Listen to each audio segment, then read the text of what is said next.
Well, now it's official. You will foot the bill for Obamacare. Big surprise, right? The Obama administration says the average customer who qualifies for subsidies, which is most of them, will get 72% of the cost of the health care paid for by somebody else. And guess who that somebody else is? It's you, the taxpayer.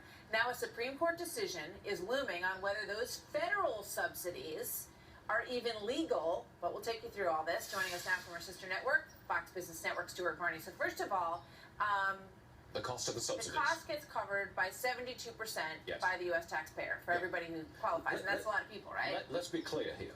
For every $100 that is shelled out to these Obamacare exchanges, and people get subsidies, $72 comes directly from the federal taxpayer. Right. That is an enormous subsidy. And on average, if you get a subsidy, $268 per month will be paid for you by the federal taxpayer. You will only pay, on average, $105.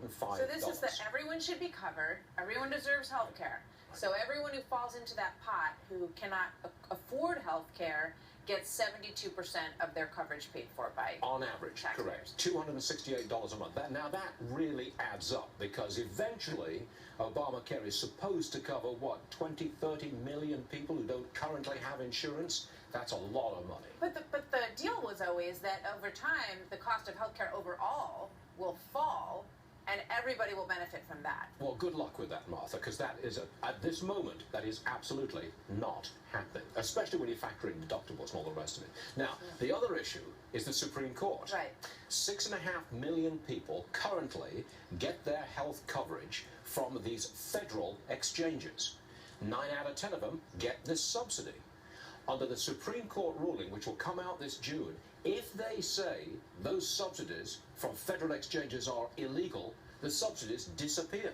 And Obamacare becomes totally unaffordable for millions of people. It becomes the Unaffordable Care Act. Because the states set up their own exchanges, 36 or 37 of them, right? So if they didn't, if a state chose not to set up an exchange, then they are under the law, the way it was written, according to those who are arguing this, the federal government cannot step in and give subsidies to a state that didn't set up an exchange, correct? 34 states opted not to set up state exchanges. Federal exchanges operate in those 34 states. The Supreme Court may rule that no subsidies can be paid to the people in those 34 states who go through a federal exchange and get a subsidy. Because in the original law, that's the way it was written, that if you don't set up an exchange, then you can't get federal money. Yes, right? It was so badly written. I mean, you know, Speaker Pelosi, when she said you got to see it, you got to pass it before you can see what's in it, or words to that effect. Well, we didn't see what was in it. It was actually very, very badly written, hence this potential to completely disrupt Obamacare. When do we expect this decision? I'm told this summer, maybe June. It's going to be a big deal. Oh, it's huge. All right. We will see. Stuart, thank you very much. Martha. See you next time. So a piece of Las